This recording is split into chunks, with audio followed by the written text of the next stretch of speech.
Hello, everyone. My name is Doron Dorfman. I'm an associate professor of law at Syracuse University College of Law, and I'm here to talk to you about my new article, Can the COVID-19 Interstate Travel Restrictions Help Lift the FDA's Blood Ban, which is published in the Journal of Law and the Biosciences. I work at the intersection of law and psychology, and I'm interested in the way stigma operates with regard to health law and disability law, and the ways people experience disability law and health law in their everyday life. So I think a lot about public opinion. Public opinion is also very important when you consider the Food and Drug Administration's policies, which has been shown throughout history to be susceptible to people's ideas about public health and its concerns. And the FDA has changed its policies through the years. Before I talk to you about the way coronavirus and COVID-19 influence the FDA's blood ban, I would like to give you some background on what the FDA's blood ban is all about. So in 1983, amid the AIDS crisis, the FDA made its first recommendations for blood banks not to accept blood from men who have sex with men, MSM. That category includes gay men and it also includes bisexual men.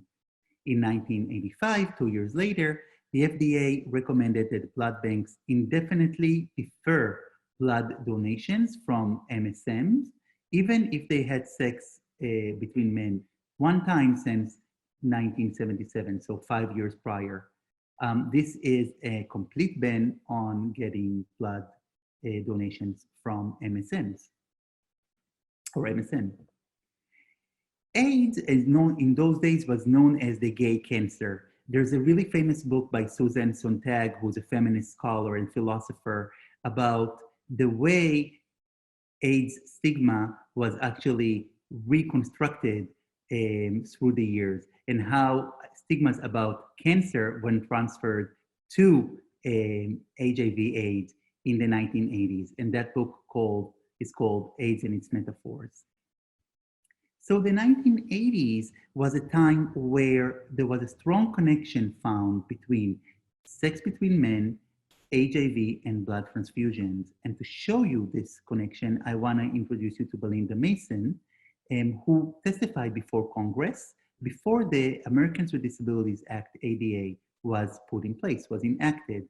So the lobbyists and the people who promoted the ADA through Congress initiated those type of hearings to show the different faces of people with disabilities. They strategically chose Belinda Mason, who is a mother of two, a heterosexual individual with, if you hear the recording, has a really thick roll in accent, and she is originally from Indiana. She became HIV positive, and she and through a blood transfusion that was given to her when she gave birth to her second son. In the hospital, the nurses and doctors did not check for her, for the blood that was given to her, and that's how she got HIV. She actually passed away 3 years after her hearing. In 1998, the Supreme Court, through Bragdon versus Abbott, the famous case on disability law, recognized HIV as a disability. And that was something that is now recognized under the ADA as well. But what I want to show you here is that there was an effort to show that blood transfusion can actually cause HIV/AIDS to many people outside of the gay community. And at that time, in the 80s, you could think about the blood ban being in place as a necessity. However, it was also part of a bigger echo chamber of laws and policies that were really not fond of sex between men. You can think about anti-sodomy laws. You can think about the criminalization of AIDS, meaning all those statutes put in place against people who are HIV positive having sex with other men. And you can think about laws restricting dancing between two men in those periods. So we can see that this picture is a little bit more complicated than that. And we can see that a lot of those laws and policies were put in place because of animosity towards gay sex. something that was abolished in 2003 through Lawrence versus Texas. So the FDA's MSM blood donor deferral policy, the FDA's blood ban, was actually revised a few times through the years. Those revisions have been attributed to technological advancement that have reduced the risk of HIV transfusion, HIV infection, through blood transfusions from 1 in 2,500 prior to 1985 to about 1 in 1.47 million transfusions in 2015. I would also like to let you know that nowadays there's a lot of technology put in place to detect HIV, and all of the blood transfusions are being checked for infectious diseases, regardless of who the donor is. So in 2015, the FDA changed its policy from a complete ban to a deferral policy, meaning that the FDA recommends the deferral of blood donations from men who had sex with men in the year prior to their donation. So it's a 12-year deferral policy. This amendment was the fruit of years of lobbying and advocacy by multiple organizations. However, still, many scholars argue against this modified blood ban. They say that it is discriminatory, unnecessary, stigmatizing, and unconstitutional. It basically penalizes people for having sex with men, because if they do, they cannot take part in some kind of a societal endeavor. Now, there is actually some social science research showing a connection between the ability to donate blood and the willingness to donate blood and perceptions of equal citizenship. So it is a fact that HIV incidents in Europe and in North America occur preliminary in men who have sex with men, in MSNs. In 2017, we had over 38,000 new cases of HIV. 81% of them were men who have sex with men, and 19% were only women. However, as a blanket policy, the blood ban prevents all men who have sex with men, not only those who have HIV, to donate blood. It really generalizes about people, men who have sex with men, and constructs a social identity of this population as people with unworthy blood. This blanket policy is in place despite the advancement in blood testing that produces reliable, inexpensive, and fast results. And it actually makes sure that HIV transmission is almost impossible nowadays. And if we look outside the US, there are actually alternatives to the blood ban type of policy. So if we go to Italy, instead of just deferring all MSM, what they do is they engage in individual risk assessment of quote unquote risky behaviors. So what they do in Italy is that they have a lot of questions in a questionnaire that points out to risky behaviors. Questions like, would you have multiple partners? Did you wear a condom? Do you think you had sex with someone who's HIV positive? By doing an individual risk assessment, the sexual orientation is not a disqualifier, but it is one of many components of individual risk assessment that doesn't stigmatize as a specific population. Another type of policy is enacted in Israel since 2018, and that's the idea of double testing. So in Israel, when a person who is a man who have sex with men goes to donate blood, they take his blood and they test it for infectious diseases. If it's found clean, it is put in a freezer in quarantine for 4 months. After 4 months, the same donor returns and gives blood again. And again, his blood donation is being tested. And if it is clean from all kinds of diseases, both the new donation and the one that was frozen are released for transfusion. In that sense, the donor and the blood donation is being tested twice. And that actually promises us that there is no danger with that specific donation. Enter COVID-19. So in March, late March 2020, when COVID-19 and coronavirus started to become a thing and people realized it's a big risk, the American Red Cross came up with public service announcement in social media, including Twitter, calling people to come donate blood because there was actually a scarcity in the blood supply. When that happened, something really interesting happened simultaneously. Many gay men on social media shared those public service announcements with a statement against the blood ban. This is an example, and a person saying, as a healthy gay man, I can't help, I'm sorry. At the same time, on March 26, 2020, a group of 17 Democratic senators sent a letter to the FDA urging it to shift from the unpicked and stigmatizing donation policies to address the need for donation. And as a consequence, and as I alluded in the beginning, the FDA actually changed its policy.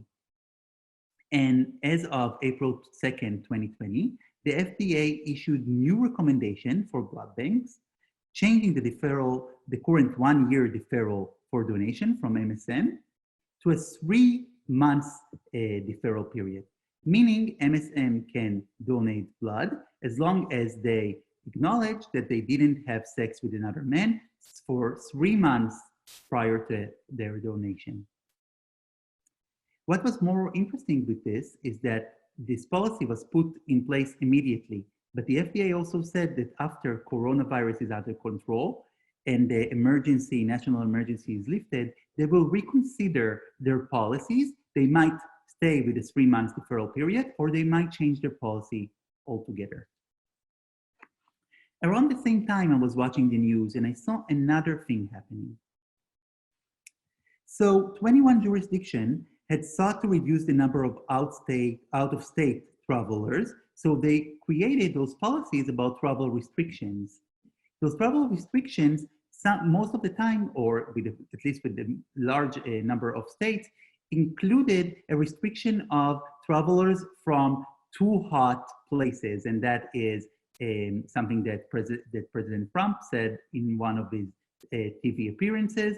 Those too hot spots are states that were impacted more severely by coronavirus. That include New Jersey, New York, and it also included the city of New Orleans. So many states like Florida, Maine, Rhode Island, Vermont, Texas, and Maine initiated quarantine requirements for 14 days only to people who are travelers for those specific hotspots from those specific states. In fact, the governor of Rhode Island initially announced that the police had begun stopping cars with New York license plates, and that the National Guard will help conduct searches from building to building and house to house to look for people from New York and make sure that they're quarantined for 14 days. So those type of steps were actually criticized by the ACLU and were actually abolished afterwards because of that criticism. However, the Washington Post in early April 2020 published a story that brought to light a lot of incidents where New York residents were turned away from other states. And it included quotes like, many people consider New Yorkers as lepers. Other quotes like, these people from New York have a lot more chance of having coronavirus. So you don't want to get too close to them. At any other time, I'd say to New Yorkers, welcome to Maine. Now I want to say, if you turn around right now, I'd be so happy. On March 29, 2020, residents of Maine cut down a tree and dragged it into the middle of the road in an attempt to forcibly quarantine people who they thought of as residents of New Jersey, and they identified them through their license plates. So there are situations that people were actually really stigmatized because of coming from a state that is considered too dangerous because of coronavirus. And that got me thinking, that those two policies, the travel restrictions due to COVID-19 and the FDA's blood ban, had a lot in common. So the blood ban was a necessary policy action when it was first initiated in the 1980s, and the travel restrictions are probably necessary to contain the outbreak at the time that it initiated. Both policies rely on specific type of behavior. So it's either men who have sex with men, or it's residents who live in a specific state, like New Jersey or New York. Both are blanket policies that make a generalization about entire populations and apply to MSM and residents of specific states, and neither policy uses testing. Both policies also create a stigmatizing effect on people, as we can see. And that really made me think, because I was also doing other research on the FDA's blood ban. And it really made me connect the dots. And I started asking myself, can the COVID-19 interstate travel restriction help lift the FDA's blood ban? I thought to myself, after coronavirus is over or under control, people will think differently about epidemics, as many experience firsthand the stigmatizing effect of blanket policies which relate to health conditions.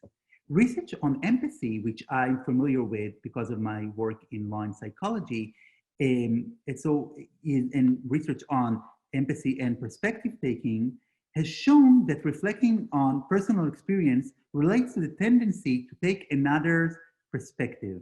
A person who experienced something or even know of someone who belongs to a marginalized or stigmatized group and has been aware of those experiences tends to be more empathetic towards the other who experiences a parallel experience. And I started thinking to myself, we have this window when the FDA decides and reconsiders its policy. If we work to remind people about the stigmatizing effect of blanket policies like the interstate travel restriction, they might even experience firsthand themselves or know of someone else who experienced it firsthand, and maybe we can explain to them everything that is wrong about the blood ban because of it being a blanket policy. Maybe we can garner support and move the needle about lifting it altogether. Maybe this is a window for changing the FDA's blood ban and lifting it altogether completely. So this idea about empathy because of stigmatizing experience, it's something that needs to be tested empirically, and it's something that I plan on doing in the near future. However, I wanted to draw parallels between those two types of policies and in this paper, and this is the first step of actually engaging in something like that and actually calling for action into lifting the FDA's blood ban altogether. So this is an optimistic take on the consequences of COVID-19 and coronavirus. Thank you very much for listening. Stay safe, and I'll see you around.